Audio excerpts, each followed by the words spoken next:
Welcome to episode 22 of Mom Knows Ball. Yes, you are not seeing double. This is not a green screen. Mom and I are unfortunately recording this podcast together. She's gotten on every nerve, including my last, this whole time she's come to visit me. And yeah, so how are we doing, Mom? Doing good. I am glad that I'm here. We have had a lot of together time over the last 2 weeks. So Big eye roll from me. We were in New Orleans together, and then I had to come out to LA. She had to, folks. I came out here. She had to, guys. Yeah. So I am a guest on another podcast, and once it drops, I will let you all know where you can catch me. So, Jordan and I were in New Orleans. I had a good time. Yeah. I met some interesting people, some fun people. I had a very brief conversation with Ryan Clark. He was so patient with me because I wanted a selfie, but I was so busy talking that we had to keep trying to take the selfie. So I totally appreciate him. Jordan and I had a really fun meeting with LaShawn McCoy on Friday. He was very friendly, entertaining. So what did he say? What did he tell the bar to watch our podcast? What did he call it? He said, everyone listen to Mom Knows Best. We probably told him about 15 times it was Mom Knows Ball, but he was like, Mom Knows Best. And I guess he was like, but Mom does know best. And I was like, yes, she does. So I think he'll forever know our podcast as the Mom Knows Best podcast. Yeah.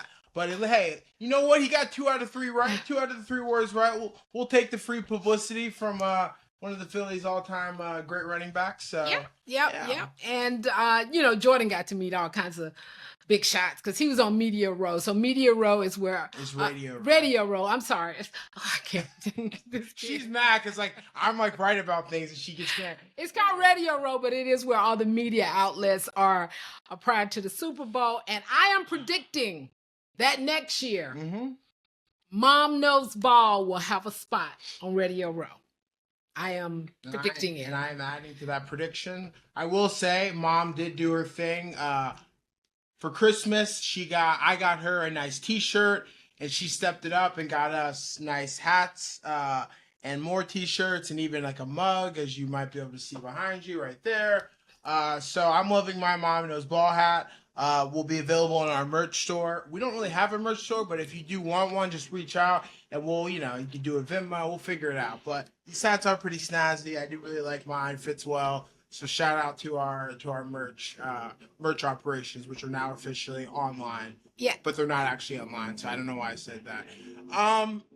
Yeah. Today, two topics. 2 topics.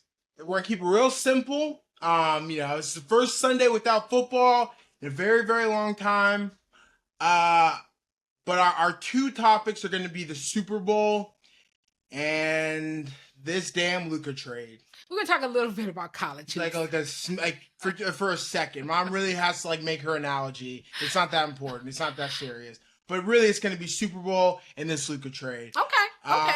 So I'll toss it to Mom and let her do her little tap dance. So. Okay. So listen.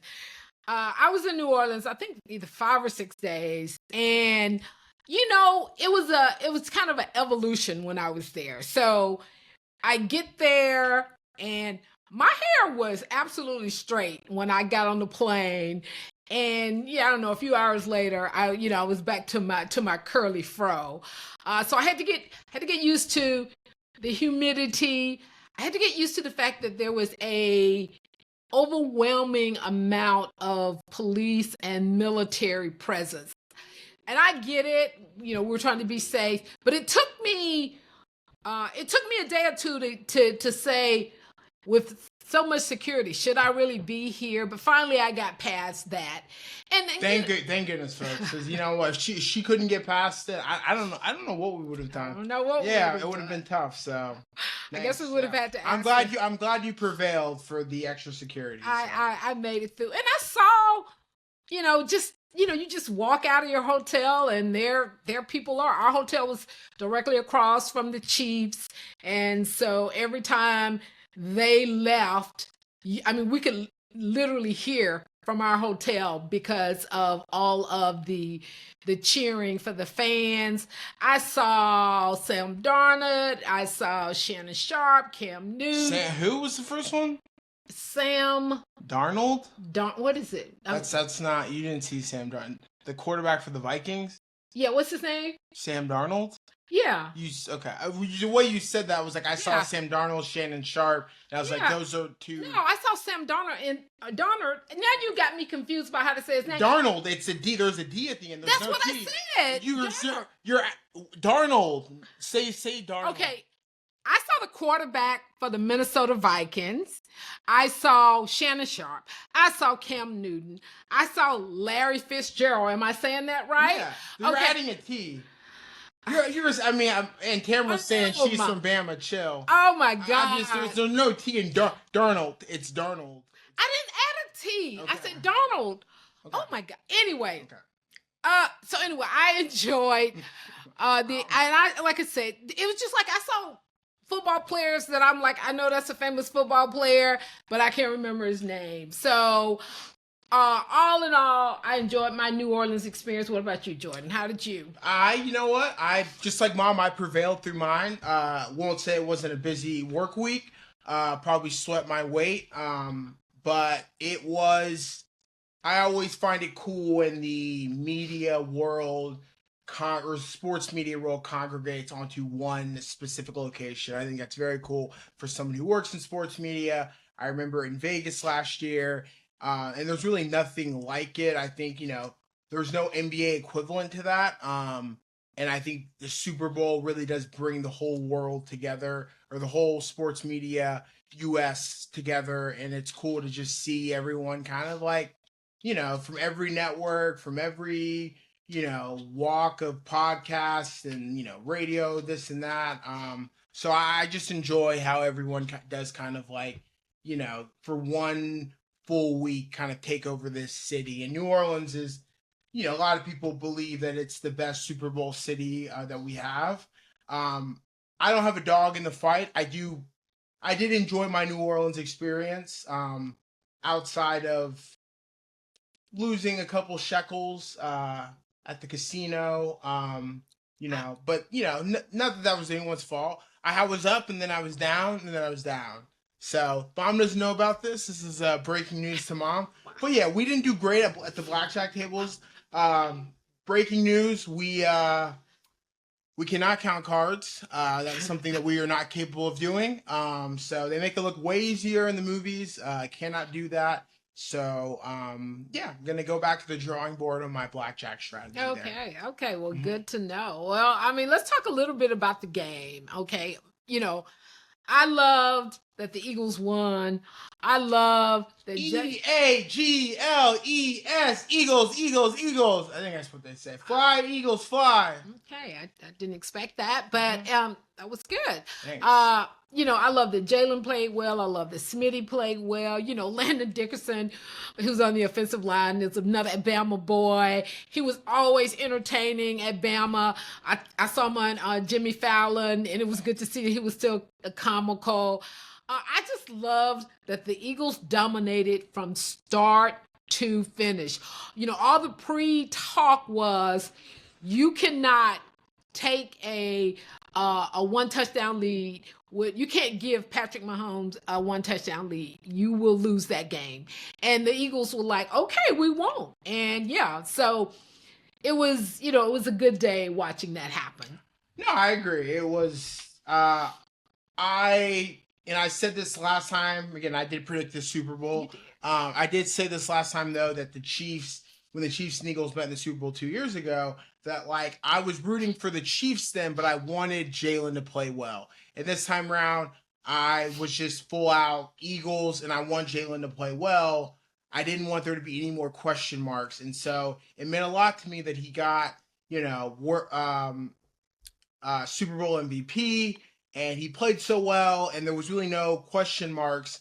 And yeah, I mean, it really, the game was kind of a snoozer, but if you were rooting for the Eagles, you kind of loved it. It felt like there was no, oh, what is this guy? What is the future of this team? Because I mean, it's the one city where like you felt like if Jalen played poorly in that game, they'd be like, do the Eagles need to, rethink about what they're doing at quarterback? And you can't say that. It's like Jalen's legacy is cemented. Saquon Barkley probably goes down as like the greatest free agent running back addition in like NFL history, or just addition, like regardless of position in history, outside of maybe Tom Brady. But I mean, what he was able to do again, Smitty catching a touchdown pass, AJ Brown caught a touchdown pass. I mean, even our cookout of the month invite guest Cooper DeJean, and I could say that. Look, and people were saying Cooper DeJean was the Super Bowl MVP favorite for like half the game, and he did win the fan vote. In Black History Month is crazy. A white cornerback in Black History Month, that's wild. And so look, I love Cooper DeJean because he's I've had some interactions with him and he seems like a good dude. But look, it was looking dicey for a little bit. We were a little worried. I mean, I like Cooper, but I don't know if I like him enough during Black History Month to fight him as Super Bowl MVP. All right, I'm just saying that would have been a little out of pocket. So, and for those of you who just enjoy our podcast and don't understand the nuance, Cooper DeJean totally embraces the fact that it's very rare for a white player. We love, and like he's in on the joke, and they call him like, I think there's like they call him Dejon Cooper sometimes. Like his teammates call him Dejon Cooper, and like his teammates have like, and he's got this nickname, the Exciting Whites, which is him and Reed Blankenship. Exciting Whites is what my mom loves to drink.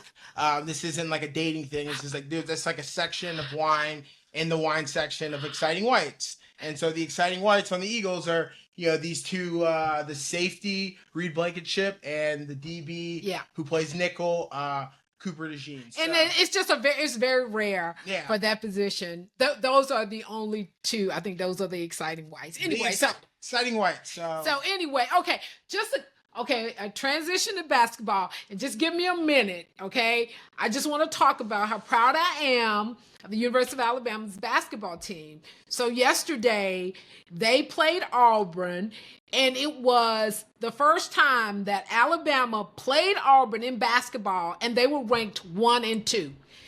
Because, especially Alabama, we have not traditionally been an Alabama school, a basketball school.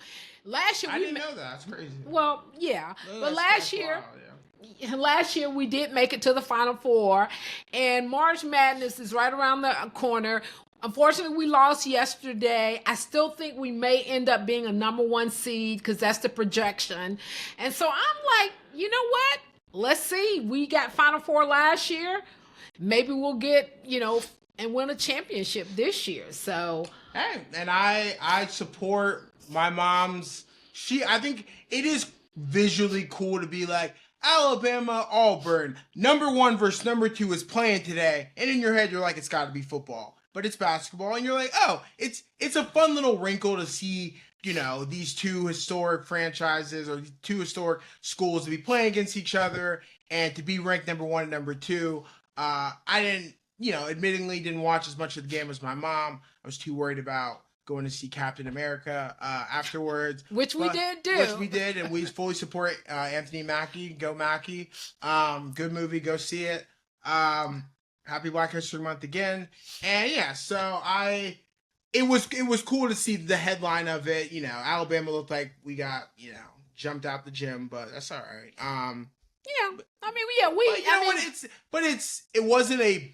It wasn't a blowout loss, and I think it's, like you said, I still think there's a chance that we get the number 1 seed. If not, we get number 2, and like, who when we used to, just a few years back, be sitting there going, will we make it into the NCAA tournament? And now we're like, will we get 1 or will we get 2?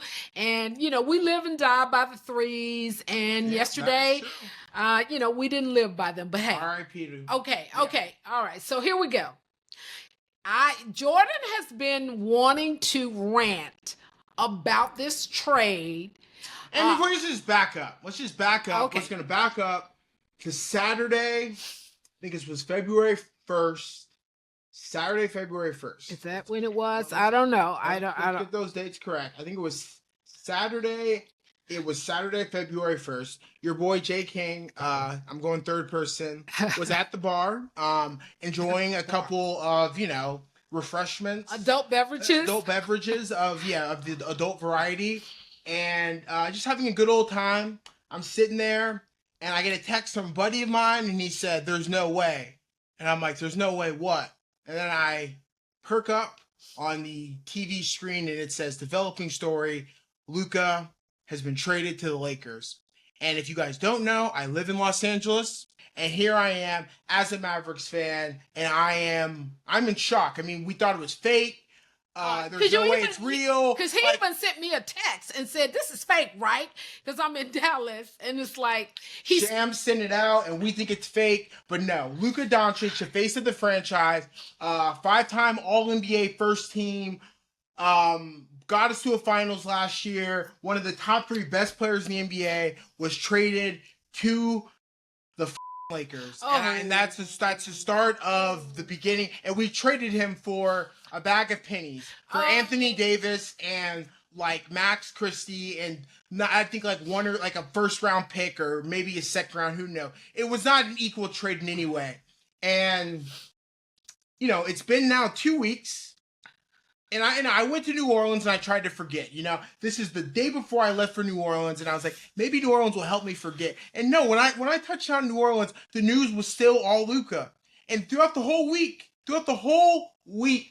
it was still all Luka. And I had to go to my Instagram, and I'll put it up. I wrote a PSA to people on my story, and I said, "Hey, there's a Super Bowl this week. Can we chill with the Luka, Mavs, Lakers thing? Because I can't see it anymore because it's killing me."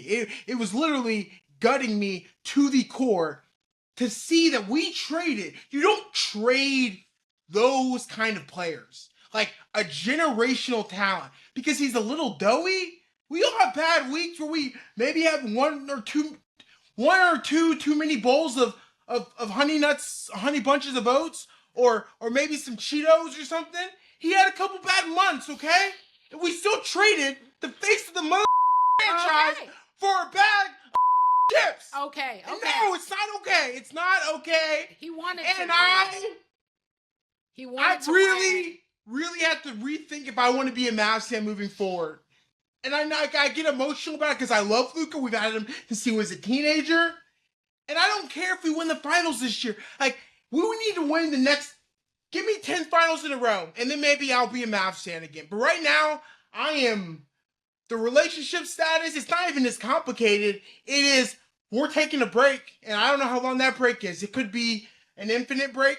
I don't have a timeline for it, but Nico Harrison, Patrick Dumont, can eat a bag of you-know-what, all right? They can eat a bag of you-know-what, and that is where I'm coming from as a Mavericks fan for you to trade a talent like Luka Doncic for Anthony Davis. Oh, okay. Who his nickname is Street Clothes. It's Street Clothes Davis. Oh, okay. Okay? No, okay. So I told you Jordan has wanted to do this rant, and didn't know it was going to be quite so emotional. But, he's not alone. He's not alone. So many Maverick fans are like in mourning. The next day, I walked out of my building in Dallas, and another resident in the building was walking in front of me, and she just happened to turn around and she saw me. And we didn't say anything. It was like, what the F? Like, that was it. We didn't, it's unbelievable. And I've tried to, both my sons are said, like, they basically started with, we are divorcing the Mavericks. And like, I have convinced them. Irreparable differences. I've convinced them to just take a legal separation, and then I'm talking to my lawyers right now. The paperwork, I mean, it's almost filled out. So we're proceeding, I don't know what custody wise for the kids, but we'll figure it out. I would just want full-time custody of the trophy of our one trophy that was won by Dirk, but I think it should go with me. So yeah. Okay. So anyway, Jordan, as you can see, is very upset, and I'm upset beyond I can't even be cute and witty about it, guys. It just sucks. It really sucks. And I've talked to my girlfriend Aiden about it. Am I going to be a Celtics fan now? I don't know. It is very complicated for me. And I appreciate you guys, your support through this difficult time. It is not easy. Because you don't do this. This is one of the craziest, if not the craziest trade in sports history. And to do it just at night and there be no, it really was because he was a little lazy. I actually think it's, there are a lot of different theories. There's a lot of different theories. And if we say this theory and then we don't show up the next couple of weeks, we've been axed that they got after us. So we're not going to say it because we don't want to be killed. But you can Google, but there are lots of theories around why it was done. Wink, wink. Okay, so are you okay? Are you gonna be all right? I'm good. I think. You got it out? I think I got it out. I think this was therapeutic for me. Good, because you've been wanting to do that, and I've tried to encourage you to save it for the pod. Okay, so really that wraps up episode 22.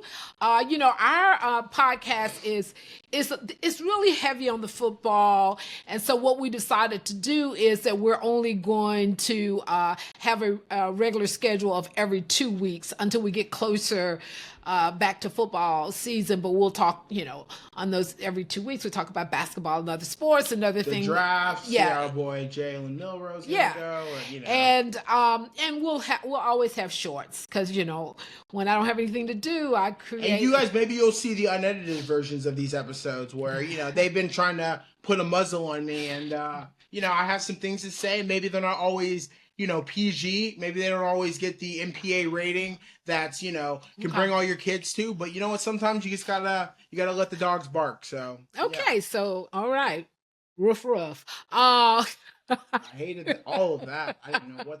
Anyway, so again, we'll be back in 2 weeks. We always want to thank our producer, Tamra Varna. Tamra. Who's probably just nodding and shaking her head the whole episode. He's like, you said you weren't going to do this. You said you weren't going to curse. You said you weren't going to use this analogy. Look, I am who I am. Okay. Cut me, I bleed. All right. Okay. So here we go. Here he goes. Yeah. But we were able to get Tamra on camera 2 weeks ago. So maybe if we're nice, we'll get her on camera again. But anyway, that's it. Episode 22 is in the books. Jordan, do you know ball? I know ball, but I've been emotionally scarred by ball at times as well. Mom, do you know ball? I do know ball, and I'm sorry the ball hurt you. Okay? I'm Mom. I know ball. See you later.